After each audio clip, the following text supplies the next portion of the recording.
Hey there, it's April 25th. Welcome to Deribit Live. I'm Shane Ogler along with my partner Richard Hodges, and we are, of course, the Rogue Traders. And it's World Penguin Day. Is it? Yep, World Penguin Day. Penguins are amazing creatures, actually. I not just happy feet. I'm talking about the real ones. There's so many different ones. But just completely off topic. Well, not that penguins was the topic, but I remember seeing these historical paintings that were done, like maybe by a British explorer exploring the North Pole, and they had penguins. Oh. Why would they do that? Like, there's no penguins in the North Pole. Anyways, who we got with us today? Vladimir, hey, hello from Holland Core. Andrea, great to see you. Roy, David, USA. Soren from Tokyo. All right, we've got lots of folks coming in. Interesting stuff to talk about today. I'm actually quite excited about it. Slight deviation from the norm. That's okay. A little bit of action, a little bit of weakness right now in the market. Not a lot. We're going to talk about that in a quick moment. So what is the topic of World Penguin Day? Well, the topic is the post-halving and is the bull run back on.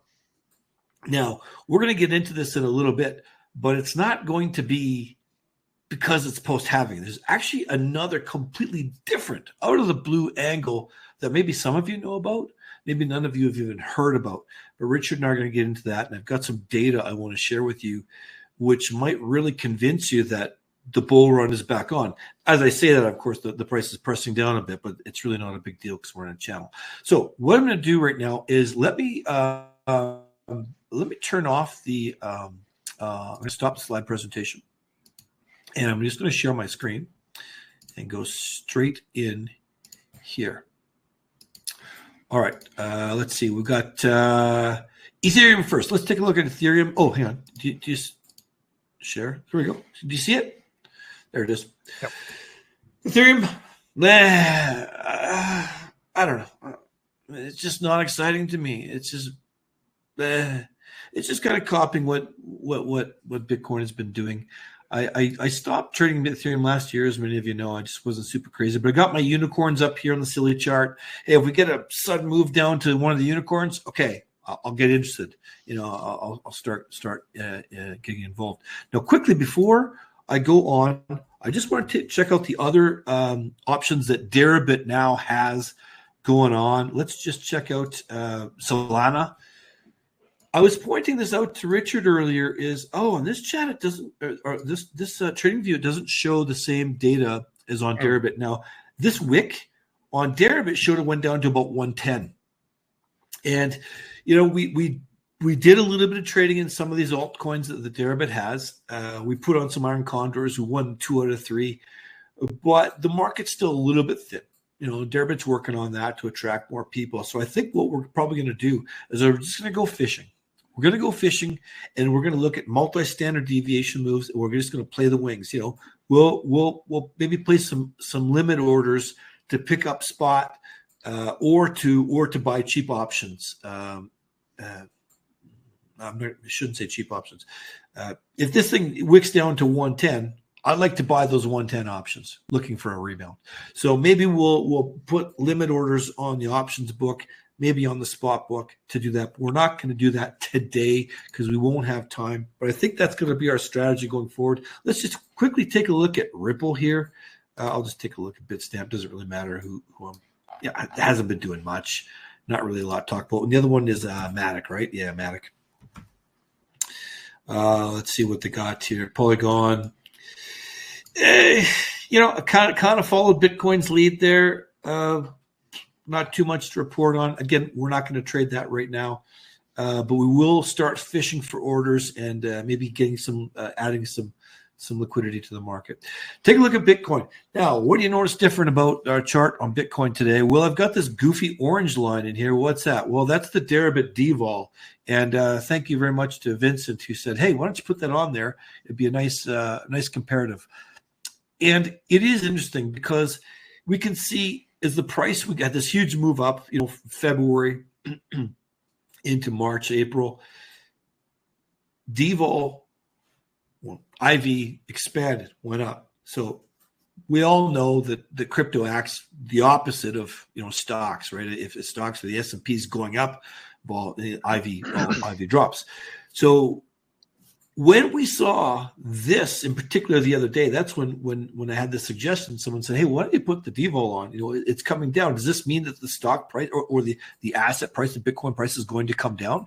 I said, "Well, not necessarily, but yes, it is an indicator that could get weak." But we have seen some big move down, and like this is monster from 100, down to 18. So what did the price of Bitcoin do? Well, it kind of flatlined. It did come down. It's not not going to rocket up normally, but it kind of flatlined. And then eventually it pulled it up. So it's kind of interesting to look at the correlation. I think, and the reason why I'm showing this is it was suggested to me, should I short the market? Should I buy puts? Should I be selling call spreads? Because DVOL is dropping pretty hard. I think generally it means the market's going to be a little bit weaker. It doesn't mean it's going to plummet. It could just flatline. And because, and I'll give kudos to Richard for this, because back when we were up in the 70s, maybe even last week or 2 weeks ago, he was saying, you know what, hey, we're up here in the 70s. It ain't going to last. We're probably due for a bit of a trend to dip down. Maybe we'll go down on the 40s, the 50s, where it probably, quote unquote, should be. We know vol can't stay elevated with nothing happening, right? People will just, those offers will just shrink in. So this is probably part of a really natural correction. Does this mean it's going to break out of its range? I don't think so. I mean, it might. Anything can happen. But let's look at this. We are still firmly in this range. We're right smack in the middle. Yes, we've got a couple of, we have some days where it gets a bit weak. But let's face it, in Bitcoin, if the price moves $2,000, $3,000, $4,000, everybody flips out and thinks we're going another 10,000, right? Same thing when it goes down. That's just the way people are in Bitcoin. I'm still treating this as a range. I'm still selling spreads on the bottom side and the top side. Short dated stuff, I'll do here. If I've got 1, 2, 3 days to expire, no problem. I will sell those short dated inside the range. If I'm going to look at a bit longer dated, I'm going to be outside of the range, so I have time to adjust things if I need to. That's it for the silly chart. I hope that makes sense, and I hope that that's kind of clears up some confusion, because a lot and Richard, I think you're commenting a few days ago that the 1 month risk reversals had gone negative. That's one of the indications that we could be in for some weakness. But even when we look at the vol surface, a lot of times the front end of the vol surface is really just kind of the panic, like the sentiment of the day. So we kind of got to be careful. We always can't read too much into it. It's kind of normal for when there's no big news event upcoming, that people are generally more pessimistic on the wings than optimistic in the wings. Yeah, I think the halving was a big narrative that we're going to get a big pump, and I think it's not a good idea to ignore that, because it's possible. Yeah, and I suspect people were long call spreads, looking to catch that pump. Now we've had the halving, we had a weekend. S&P is looking a bit weaker. World's looking a bit gloomier. So just a bit of time to take some money off the table, right? So people buying back their spreads. Unwinding their spreads and selling those spreads rather. So it's just the market makers responding to that and lowering vols. Yeah, and I see that we're back down to 63,000. A little bit of weakness, and I think yesterday the pump up, the market rallied, the S&P was rallying. So let's quickly move on. Let's take a look at the stats for the account we set up for this for the Deribit Live, folks. It's losing a little bit of equity here as we pump down. Let me just quickly change the size of our heads. There we go. Here's the stats for the Synth Miner account. Now, to 8 weeks ago to the day we started this account, about $5,200 or so. And we wanted to say, look, We want more Bitcoin. We think the price of Bitcoin is going up long-term over the next 6 months, year, 2, 3, whatever.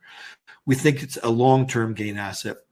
And so instead of going out and buying some mining equipment, the rigs, electricity, and doing all that, we thought, well, can we just accumulate more Bitcoin? Can we beat the miners using options? And that's what we're trying to do. So we started off with 0.0825 of Bitcoin. We're up to 0.1105, just off a little bit from last week. Last week we were at 1106. And we took the snapshot this morning. Just so you know, we do it every Thursday. Our equity is up quite nicely. We've increased our 31% increase in Bitcoin. So we've mined 0.026 of a Bitcoin in 8 weeks. You can see our cash is up, which makes sense.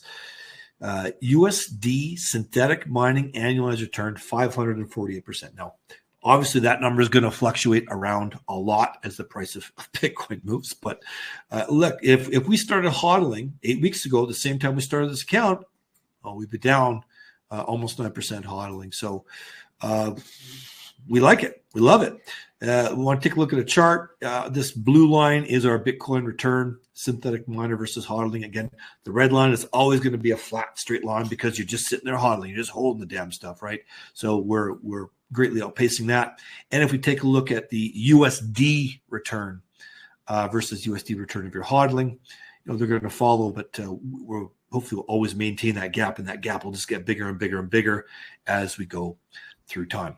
Richard, do you want to jump over to the Synth Miner account and we will, let me just turn the slides off. Sure. And we'll take a look at that. Because we have expiry coming, we trade the weeklies. We're probably not going to take any trades off today, but after tomorrow's expiry, assuming we don't get into trouble on them, which we could, we'll probably end up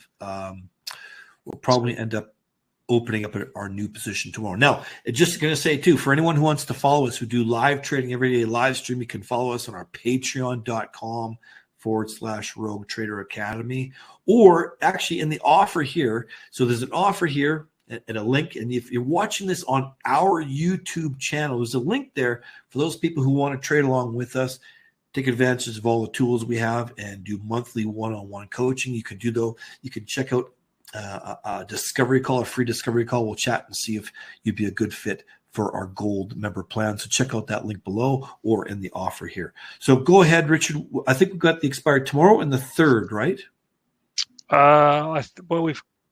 Yes, that's right. The bulk of our risk is actually expiring tomorrow. So that we've just been holding onto this risk for a while and just letting it crawl towards expiry. And tomorrow is the fateful day. So we do actually have buy orders in, which I suspect we put in when it was way further. I think I actually put those in this week, but okay. And so it's an open question as to whether we should take those orders off and let it expire, or whether actually better to let discretion be the better part of valor and trade out of it when we can. Well, I have the answer. Yeah. We should take it off right now if the price is going to go a little lower. If the price isn't going to go lower, we should just leave them. Yeah, right. Isn't it obvious? So yeah, I'm actually more comfortable with having them bought back, because it would be terrible to be 2 hours away from expiry. The all yes. Price is 5 bips, and then suddenly we get a big crash. That would be terrible. I agree. Been there, done that. And look, those short options, they were obviously a lot more profitable earlier. They're about 44% ROI. So, it's not like we're still making a profit on them. And we can leave that cover in place, because that cover is... that's useful for a day. Yeah, it's practically... we're not going to get anything worthwhile for it, so let's leave it there in case we plunge. So the intention here is to, as soon as these come back, so either today or tonight or tomorrow morning at 8 o'clock, these will lose this position. And the intention then is to go and pick up another 10 basis points a day. Strictly speaking, we should only do it in size 0.1. We've been running 0.2, which is why we've been doing better than we thought, but that's adding a bit more leverage. If we're comfortable to do 2, we can do 2. But as we've already got risk on the 3rd, I'm going to try and avoid concentration, and actually that's at 62, which is a little bit close. It is. So we'll probably go out to the 10th. We'll try and pick up. This will be 14 days, so we'll try and pick up 140 basis points over 14 days to see if we can. So that's gonna probably be something like 59 or 60 on the puts, on the short puts, and then wherever the cover is. So 54-ish. 56, 55. Yeah. Um, Actually, there's no 55 strike. Interesting. Yeah, it's still a bit far out. Noting that the vols are, as we've been mentioning, down in the 53.4 range, so it's starting to get actually at our bottom limit for selling vol. Yeah. So there's if it falls down below 48, I think there'll be internal questions to be had about whether we put risk on or whether we wait. But for now, I think it's okay because it's covered, and vols are going to go up only if market crashes down or if it starts to push on up. And if it starts to push on up away from our puts, then that's happy days. So maybe we should just do 1.1 tomorrow morning and then leave some in reserve. Yeah, I agree with that because I don't like those 62,000 short puts another week out, to be honest. But I mean, we could be at 67 in this evening, but I still don't like it. So yeah, I think that's what we should do. And if we were concerned about this 62, we could always roll it out to 17th of May, even now. Yeah, got lots of options. There's about 190 to pick up, so there's plenty of we could get down below 60 and make it much more comfortable but for now, I think we can afford to run it for a bit. Yeah, and let's not forget, we're still firmly in the range. And if 60 breaks, it's going to be an event. It will be an event, and people will be freaking out, and we'll get probably, even though the price is going down, I'm sure the vols get pushed up a bit. I think we're a bit conditioned, aren't we, to panic over moves because everything for the past month and a half any move has been the precursor to some big move. Yeah, it's true. It's very, very true. Yeah. Okay. Yeah. And then actually, so I was just going to say here's the DVol, and it looks pretty aggressive on the DVol chart of Deribit. It does. But this to me feels like where vol should be. Feels like that sine wave over the past few months has been a bit of an anomaly, and actually the real vol is sort of here. That feels kind of right to me. So, well, the IV rank is at 50, right? Yeah. Oh, yeah. Okay. So, right smack in the middle. Good point. Yeah. Cool.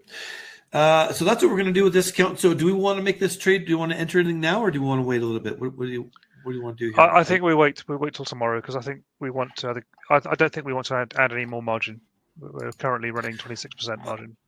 No, I mean, do we want to take some of this risk off this tomorrow's expiry? Those 62s. We could take one off right now and move it out. Yeah. Okay. Let's do that. I'd rather roll one than roll 0.2, okay. I suppose. Yeah. And we'll just find somewhere to put that. Might have to pay 70 for it. Yeah, and that's whatever. It's 5 bips. We'll make it up. All right. Elsewhere. And besides, we've got a limited time show here, and I got lots of this cool stuff I still want to share about why this bull market might be rocking and rolling. So, okay. All right. So, and I'll go put that on somewhere else, like on the 10th. Yeah, I think the 10th. I think that we want to make it. Well, we got 14 days, so we want to get 140 bips, right? Yeah. So 239, 190 against 50. 659 against 52, or 60 against 54. Well, I'm more inclined to say 60 because if the range breaks, it's gone. Like 59 isn't going to save us. Right. Okay, so we'll do a combo put spread. Yeah. So that was at the 10th. Yes. 50, 60. Yeah. This is 54.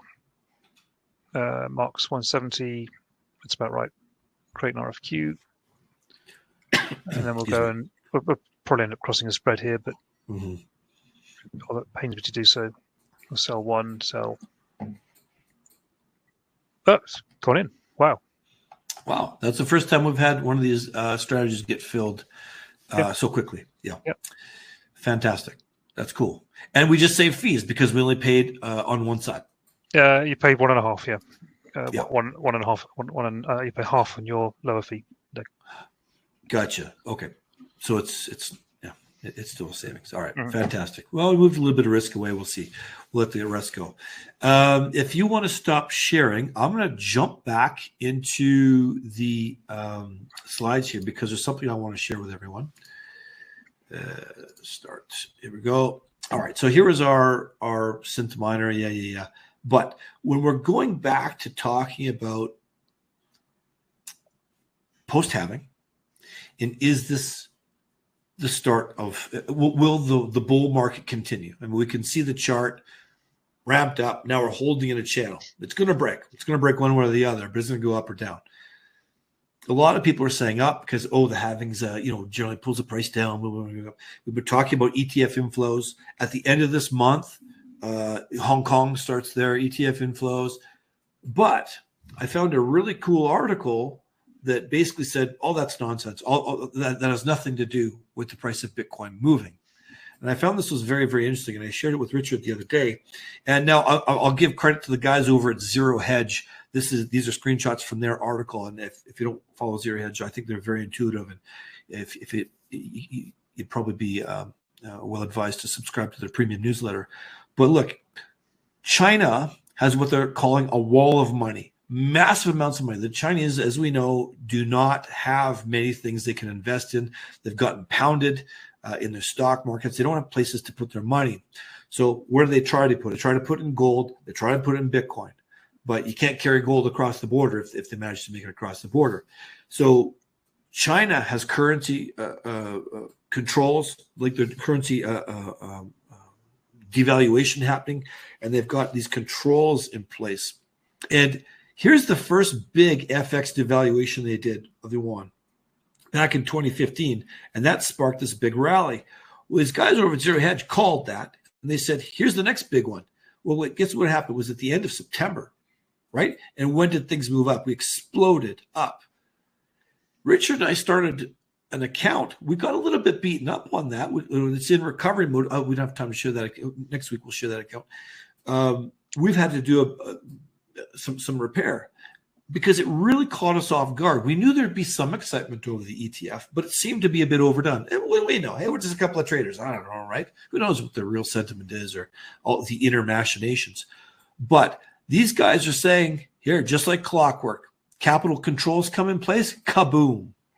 And they're saying it's about to happen again, right? And when we talk about this wall of money that's in China, here's China versus U.S. total bank assets. It's 3x. It's 3x more capital sitting there in China. Now, of course, could all this money flow out? No.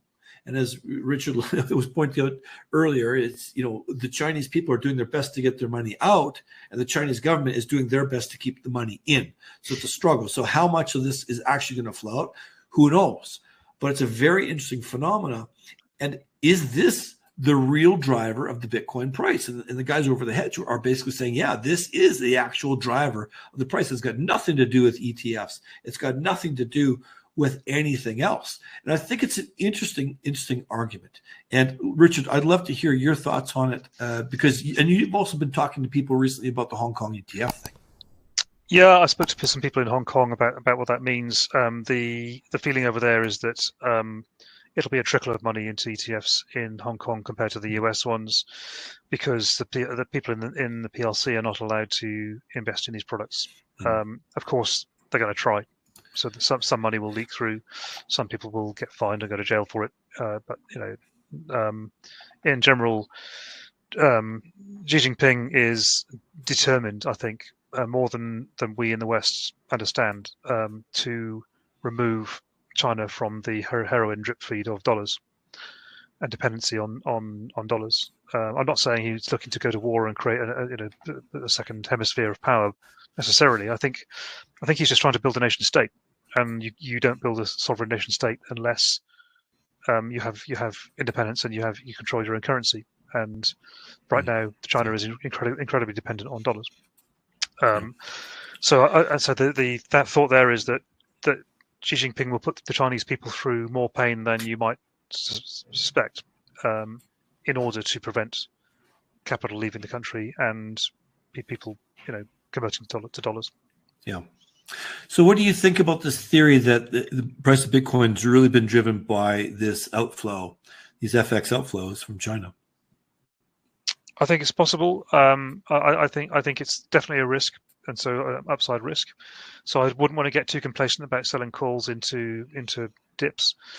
And it's also worth mentioning that we haven't really even seen the institutional flows start yet into the US ETFs, because investment firms, pension firms are going to say, well, we're going to change the allocation of our standard multi-basket investments to include 0.5% of Bitcoin in, and then you'll find that the American workers will be buying Bitcoin without even knowing they're buying Bitcoin, and you'll get this constant trickle into Bitcoin.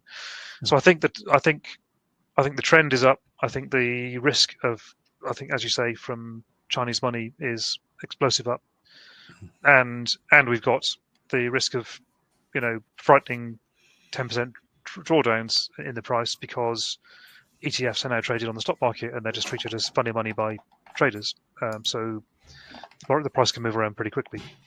The ETFs represent actually quite a big chunk of the available liquid Bitcoin that's on exchanges. So it could have a big effect. Yeah. I still, my sentiment hasn't changed. Super bullish on Bitcoin long term. Could we have a dip down to 50? Yeah, sure. Anything's possible. And I do think there's a lot of logic in what's happening, and what you've also just said. The ETFs haven't even really gotten started yet. So could we see a double in the next 6 months? Yeah, why not? Why not? And as you said, sometimes when things are weak, the instinct is to get that delta down or to zero or to negative by selling calls, and there's nothing wrong with that. I'm keeping them short dated, and I'm not getting too close to the money. I get nervous because the bounces can be violent and quick. So that's my plan going forward. Really, nothing has changed. We're still firmly in a channel. We're firmly in this channel, and until it breaks, I'm going to trade like a channel.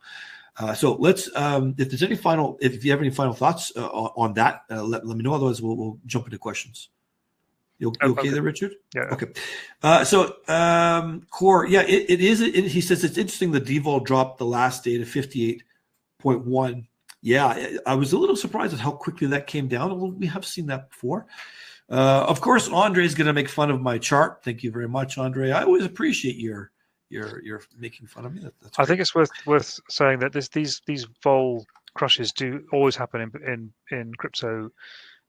It's not a hugely liquid market out there, and market makers are not going to leave themselves exposed to offering super high vols or bidding super high vols for people to come and snipe them. So the moment they get hit a few times on one side, they're going to start crushing vols. Yeah, good point. And as you said before, they're not going to stay elevated for no damn reason. They're eventually going to get pushed in. Yeah. Gregor, is your daughter doing homework or buying calls? Well, this is part of you. If you join Rogue Trader Academy, you'll learn how to do automated trading. That is my automation. You start them young. I'm not sure how you know that was my daughter or not, but good guess. She's home from school today and doing some work back there. Because every time you move your hand, the blur goes away. So it does it? Oh, okay. Yeah. Oh, geez. Okay. Vladimir, how much does it cost to talk personally with one of you around 1 hour? You can PM us. I don't remember. We have a consulting price. It's $200 an hour, right? I think it's 200. Yeah. More. How much is it? Oh, right. That's Olga telling me to charge more. Yeah. Get it while it's cheap. That's right. Yeah. How to get in touch with you in case this can happen? Well, a good point. If you check out you can always email us at hello@roguetrader.academy. If you watch this on YouTube, you can check out the link on YouTube to set up a consultation call. Or here in the call, nobody on YouTube is going to see this. On the offer tab, you can see there's a link there, a Calendly link if you want to chat with me. Gene, do you think long-term vols are bound to decay because of the ETF supply demand, or is it still possible to get back above 90, 100 vols environment? That's a great question.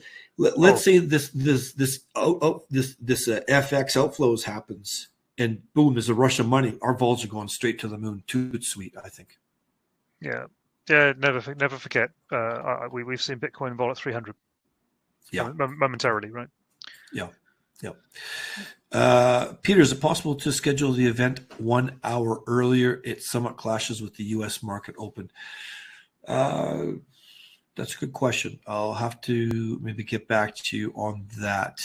I got no problem with that. If Deribit don't mind, then we'll see. If anybody has a problem with that, please let me know.